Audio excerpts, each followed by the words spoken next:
টাকা ছিল যখন তখন ঠিক আছিল, বাট গ্রে মার্কেটের এই সিন্ডিকেটের কাহিনীটা খুবই খারাপ লাগলো যে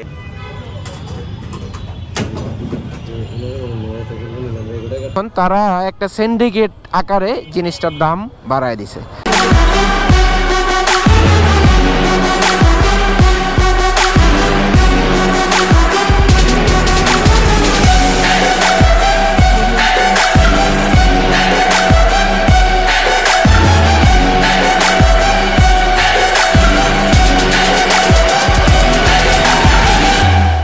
আসসালামু আলাইকুম, কি অবস্থা ভাই? আশা করি সবাই ভালো আছেন, সুস্থ আছেন। সো আজকে হচ্ছে 14ই ফেব্রুয়ারি, হ্যাপি ভ্যালেন্টাইন ডে সবাইকে। সো এই দিনটা সবার সাথে, সবার ভালোবাসার মানুষগুলোর সাথে দিনটা ভালো কাটুক এই দোয়াই করি। আমরা ডেইলি যা হচ্ছে আমার সাথে ঘটনাগুলো, সেগুলোই আপনাদের সাথে শেয়ার করার ট্রাই করতেছি। হচ্ছে মগবাজার রাঙামাটি থেকে কিছু ভাই লোকস আসছে। সো তারা একটা বাইক কিনবে, ওই বাইকটা ডেলিভারি হবে। সো ওখানে যাব, বাইকটা নেব। এই শুরু হইলো মাত্র দিন। এখন সময় হচ্ছে গিয়া প্রায় 2:30 বাজে, 2:35 বাজে। ইচ্ছা ছিল পাহাড়ে রাইড করার, কিন্তু আনফর্চুনেটলি এবার হচ্ছে না। জানি না, হয়ে যাইতেও পারে। একটা প্ল্যান আছে, বাদ বাকিটা ডিপেন্ড করে হচ্ছে গিয়া টাকার উপরে। কি চাইতে পারবো, কি চাইতে পারবো না। ট্যুর করার জন্য বহুত টাকা লাগে, মুখের কথা না। একটা ট্যুর করতে গেলে 1000 কিলোমিটারের নিচে একটা ট্যুর হয় না। একটা জায়গায় থাকার জন্য, মানে একটা ট্যুরের জন্য 2 দিনের বেশি টাইম লাগে, প্লাস থাকা খাওয়া সব কিছু মিলে ভালো একটা খরচ আছে। সো এখন করোনার সিচুয়েশনটা ভালো হয়েছে মাত্র। আর বাইকটা সার্ভিস করানো বলতে মাশাআল্লাহ দিলে ভালোই চলতেছে। অবশ্যই থ্যাঙ্কস টু মেন্টু ভাই, যে এত সুন্দর করে বাইকটা সার্ভিস করে দিয়েছেন এবং আমার যে প্রবলেমগুলো ছিল সবগুলো সলভ আউট করে দিয়েছে। একটা প্রবলেম এখন রয়ে গেছে, সেটা হচ্ছে গিয়ে রিসেন্টলি দেখলাম আমার চেনে একটা সাউন্ড করতেছে। সম্ভবত চেনটা চেঞ্জ করতে হবে। চেনটাও প্রায় 25,000 কিলোমিটারের মতো হয়ে গেছে। আর এর মধ্যে আমার বাইক টোটালি হয়ে গেছে প্রায় মনে হয় 46,000 মতো।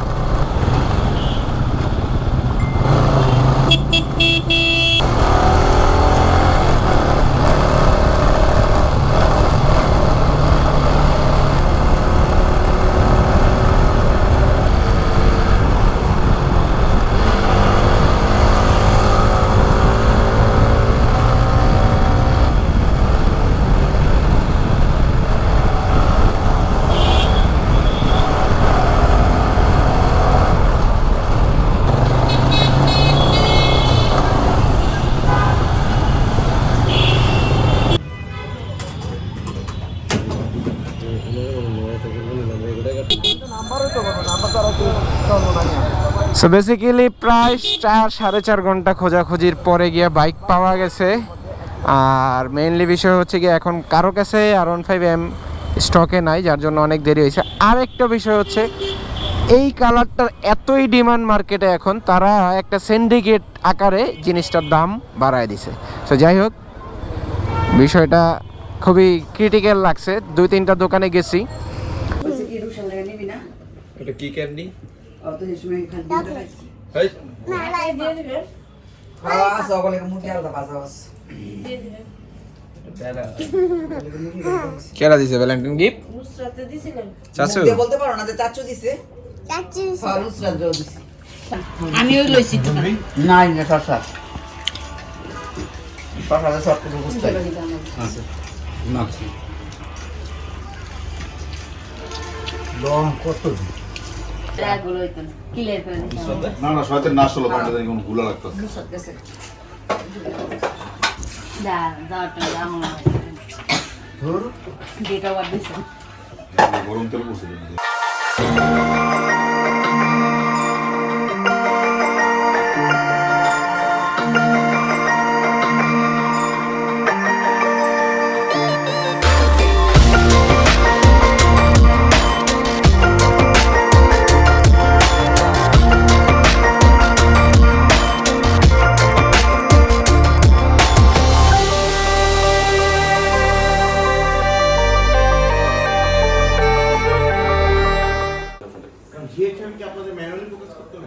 আমি মানে ভিডিওর ভিতরে একদম।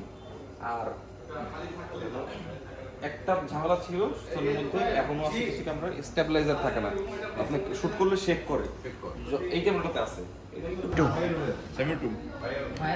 আমি তো খেয়াল হয়েছে। এই যে স্যার আসছিলাম স্যারের সাথে দেখা করতে, ক্যামেরার জন্য কিছু জানাইলো ক্যামেরার ব্যাপারে। সো ওইখানে রিয়াজ ভাই আছেন, হ্যালো বলেন ভাই ওখানে অঙ্কন আছেন। জি ভাই, এটা কি শুভরে জিজ্ঞেস করছেন ভাই? আপনি একজন গুড লিসনার, এটা বেস্ট ভাই। মজা আছে, মজা আছে। হ্যাঁ,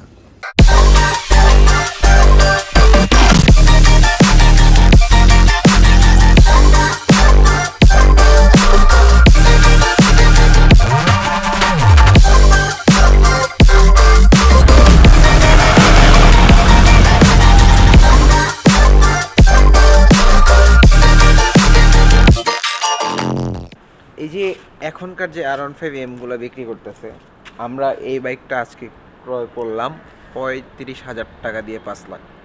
30,000 টাকা আগের বাইকের তুলনায় বেশি। আমরা আগের বাইকগুলো কিনেছি হচ্ছে গিয়া 5,05,000 টাকা করে।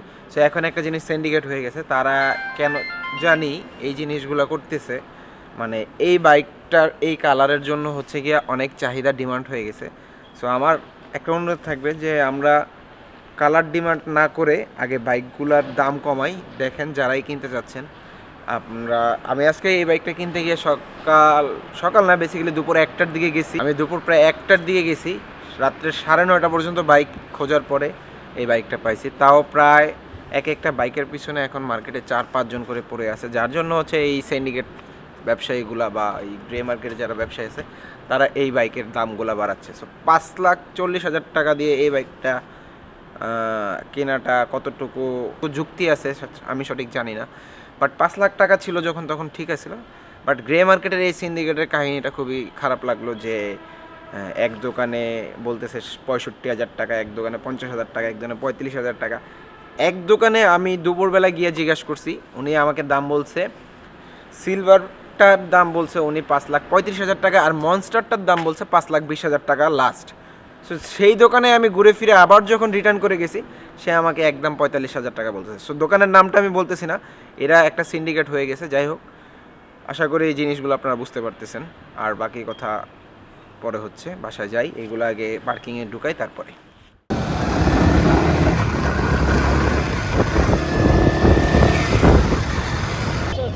এই যে অন্তনদা, ওই যে বাইক যাচ্ছে চলে। আচ্ছা, এখন আমার একটা কথা কোন, ইন্ডিয়ান আর ইন্দো চালান ডিফারেন্স কি পাইছেন দুইটাতে?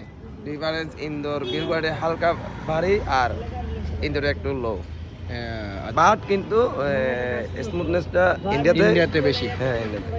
ওকে, থ্যাংক ইউ ভাই যান।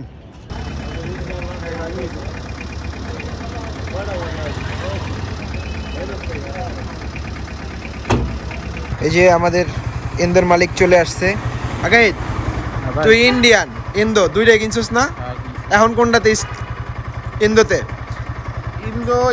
ইন্ডিয়ান দুইটার ভিতরে কি ডিফারেন্সটা পাইছিস? তফাৎ হলো, ফার্স্ট তফাৎ হলো তোমার বিল কোয়ালিটি, আর সেকেন্ড তফাৎ হলো তোমার এই যে ইন্ডিকেটর, চাবির ওই কি ইয়ারটা, গার্ডটা, অনেক কিছু আছে ভাই। তারপরে এই যে ব্রেকিং, তারপরে গাড়ির যে থ্রোটাল পাওয়ারটা, ওটা ইন্দোনেশিয়ানে ভালো পাওয়া যায়, ইন্ডিয়ানটা এরকম পাওয়া যায়। ইন্ডিয়ানে একটা জিনিস ভালো ছিল, গাড়ির সাউন্ড, আর গাড়িটা অনেক স্মুথ ছিল, ইঞ্জিন মানে ইঞ্জিন, তো এই কারণে একটা কথা হচ্ছে যে এই ইন্দো থেকে ইন্ডিয়ানে স্মুথ বেশি, হ্যাঁ গাড়ির ইঞ্জিন, বাট বেটার হইতেছে ইন্দো।